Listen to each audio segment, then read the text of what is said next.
Abu Musa al-Asy'ari tidak mencukupkan dirinya dengan keislaman sendiri. Dia pengen mengajak keluarganya, dia pengen mengajak familinya ya untuk mendapatkan hidayah juga. Dan ini pelajaran menarik bagi kita. Ya, bahwa kita jangan mau jadi soleh sendirian. Kita jangan cukup dengan masuk surga sendirian. Ya ayyuhalladzina amanu qu anfusakum wa ahlikum nara. Meniti jalan orang-orang mulia bersama para sahabat Rasulullah SAW, kita nikmati keindahan Islam.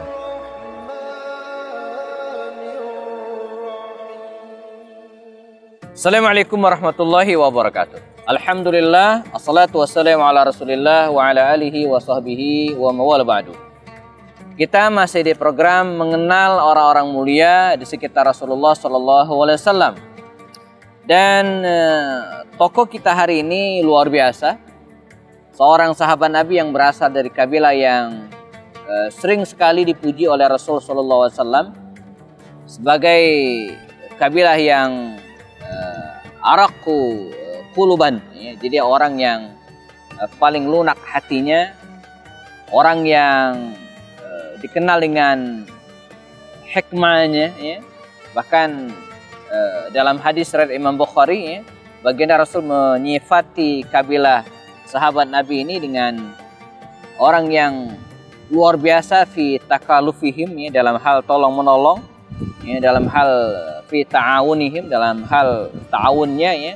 Dalam sebuah sabda Nabi mengatakan innal asy'ariyina idza iftaqaru, ya, au armalu au kama qala sallallahu, sungguhnya orang-orang asy'ariyin, orang-orang Bani Asy'ar atau Asy'ari, idza armalu aiftaqaru, ketika mereka dilanda kekurangan, kesulitan, fil ghuzwi, dalam medan peperangan, au qalla ta'amu iyalihim, atau makanan mereka sedikit, gitu kan, jama'u, ya, mereka mengumpulkan makanan mereka di rumah masing-masing, fi thawbin wahid, dalam satu pakaian, gitu kan, sebuah wadah begitu kira-kira, ya.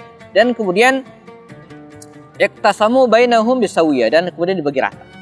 Dia sebuah ilustrasi yang luar biasa menggambarkan tentang bagaimana kerjasama kabilah Asy'ari ini.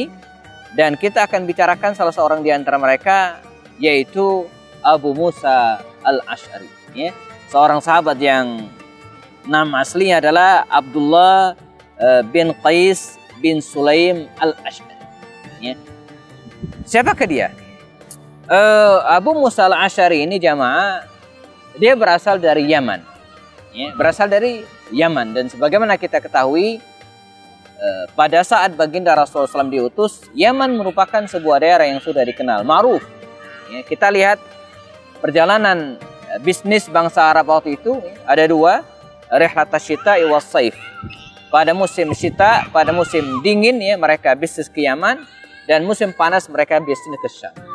Sehingga dengan kondisi seperti ini, ketika Rasulullah SAW diutus menjadi Rasul, menjadi Nabi, maka informasi berita tentang kehadiran seorang Nabi ini viral, ya, sampai ke Syam dan sampai juga ke Yaman.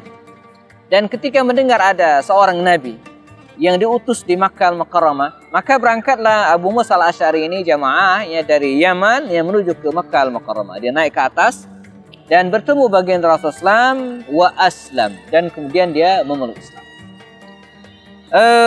Abu Musa al-Asy'ari tidak mencukupkan dirinya dengan keislaman sendiri. Dia pengen mengajak keluarganya, dia pengen mengajak familinya, ya, untuk mendapatkan hidayah juga. Dan ini pelajaran menarik bagi kita, ya, bahwa kita jangan mau jadi soleh sendirian. Kita jangan cukup dengan masuk surga sendirian. Ya ayyuhalladzina amanu qu anfusakum wa ahlikum nara. Kata Allah dalam Al-Quran, jagalah diri kalian dan keluarga dari api neraka. Nah, Abu Musa al-Asy'ari ini pengen mendapatkan atau pengen mencicipi nikmatnya hidayah ini, bukan hanya dirinya sendiri, tapi juga dengan keluarga besarnya dari kabilah Asy'ariyin. Maka pulanglah dia ke Yaman, ya, mengajak sanak familinya, keluarganya, handai-tolanya untuk mendapatkan hidayah ini. Mereka bersiap-siap dalam sebuah kapal, ya, dari Yaman, ya. Mereka pengen naik ke atas ke Jeddah, ya. Dan setelah dari Jeddah, mereka melakukan perjalanan darat ke Makkah Al-Mukarramah. Demikian targetnya. Namun qadar Allah, Allah menghendaki yang lain. Kapal mereka diterpa angin dahsyat dan terjadilah musibah itu. Kapal yang mestinya naik ke atas ke arah Jeddah, ini malah turun ke arah selatan, ya mereka terus ya, dan sampai ke daerah Habasyah, terdampar di Habasyah, di daratan pinggiran atau pantai Afrika. Dan Allah pun mempertemukan mereka dengan Ja'far bin Abi Thalib yang juga berada di tempat tersebut. Maka kisah pun akhirnya berbelok. Yang tadinya Abu Musa Al-Asy'ari pengen ke Mekah, malah ke Habasyah. Maka menetaplah Abu Musa Al-Asy'ari ini di Habasyah, Ethiopia, bersama dengan rombongannya Ja'far bin Abi Thalib yang sudah diutus oleh Rasul sebelumnya di tempat tersebut, ya, sampai kemudian tahun ke-7 Hijriah, ya, ketika terjadi perang Khaybar dan sebelumnya ada perjanjian Hudaybiyah, Rasulullah mengirimkan surat ke Habasyah, dan di antara surat beliau merecall, mengundang, mengajak pulang kembali Ja'far dan kawan-kawan, dan termasuk di antaranya Abu Musa Al-Asy'ari. Maka pulanglah Abu Musa Al-Asy'ari ini ke Madinah Al-Munawwarah bersama dengan rombongan Ja'far bin Abi Thalib dan ya, memperkuat kondisi kaum muslimin di Madinah Al-Munawwarah. Nah, apa yang kemudian dilakukan oleh Abu Musa Al-Asy'ari di Madinah Al-Munawwarah? Dia mengejar berbagai ketertinggalannya dalam mendalami Islam dan menghafal Al-Quran dengan kesungguhan yang luar biasa. Ya, ketertinggalan yang cukup lama itu bisa dia kejar sedemikian rupa, dan dia pun dikenal ya, bukan hanya sebagai seorang ahlul Quran, ya, tapi juga dikenal sebagai ahli fikih. Ya, orang yang sering minta pendapat tentang bahasan-bahasan fikih. Maka dengan posisi seperti ini,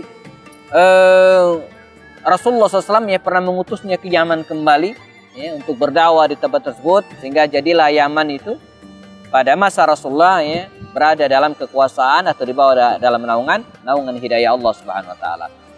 Abu Musa Al-Asy'ari ini ya, dikenal juga sebagai orang yang memiliki suara yang sangat indah.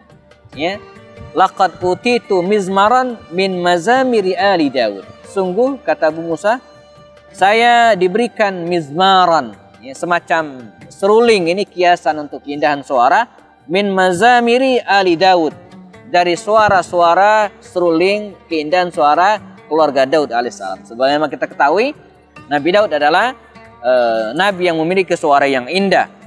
Dan Sayyidina Umar bin Khattab radhiyallahu anhu ya, juga pernah mengatakan, kata Umar bin Khattab, dikisahkan, wa kana Umar bin Khattab, adalah Umar bin Khattab, kullama ra'a Abu Musa, ketika dia melihat Abu Musa Al-Asy'ari, manggil, ya, liyatlu alaihi min kitabillah, agar dia membacakan kitab Allah Subhanahu Wa Taala, Al-Quran Al-Karim. Wa qala lahu syawwiqna ila rabbina ya Abu Musa. Masya Allah ya, syawwiqna ila rabbina ya Abu Musa. Wahai Abu Musa, kata Umar bin Khattab ya, buatlah kerinduan kami kepada Tuhan. Ya. Nah, dan itulah yang dilakukan oleh para sahabat termasuk Umar bin Khattab. Lalu bagaimanakah kiprah Abu Musa Al-Asy'ari ini setelah wafatnya Rasulullah SAW, dan dia punya peran yang besar kelak di masa pemerintahan Ali bin Abi Thalib ya. Kita akan bahas setelah yang berikut ini.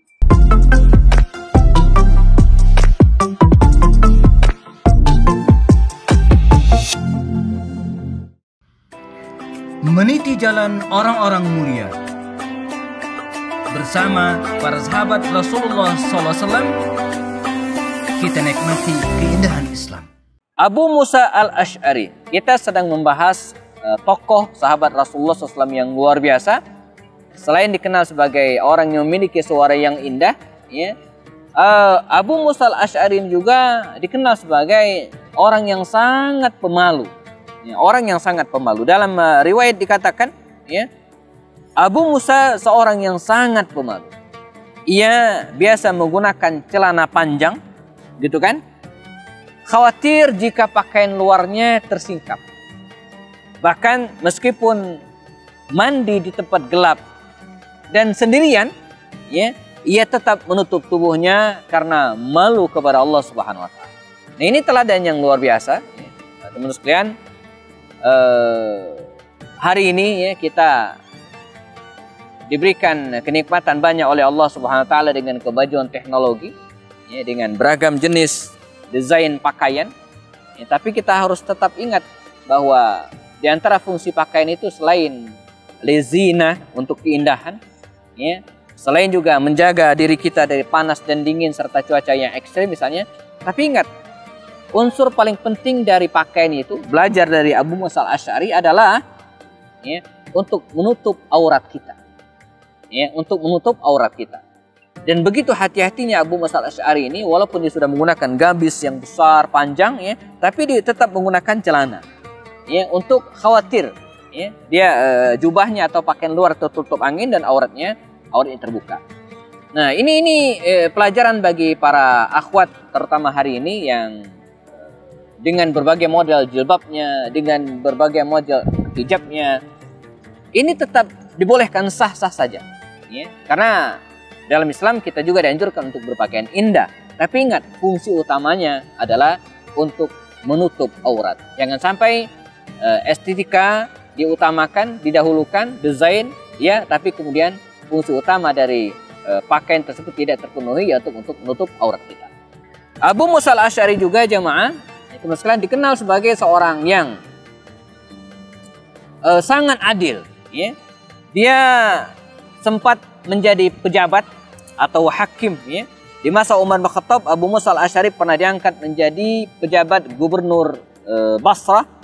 Di masa Utsman bin Affan, dia pernah diangkat menjadi gubernur Kufah. Ya. Dan ini memberikan pelajaran kepada kita bahwa Islam itu bersifat syamil, sempurna. Dia bukan hanya ngurusin Quran, dia bukan hanya ngurusi fikih gitu kan. Jadi kalau kita lihat seorang Abu Musa Asy'ari ini seorang yang pandai membaca Quran, ahli fikih yang luar biasa, tapi pada saat yang sama dia juga pejabat. Bayangin, dia pernah jadi gubernur. Dia pernah jadi pejabat ya, yang waktu itu gubernur bukan hanya sebagai kepala daerah, tapi juga sebagai hakim. Ya. Segala permasalahan diputuskan oleh pejabat daerah pada waktu itu.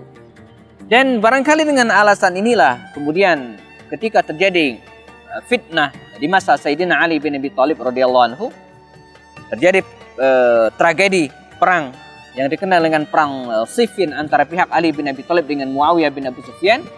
Dan saat terjadi arbitrase, ya, islah, maka dengan alasan inilah kemudian Sayyidina Ali bin Abi Thalib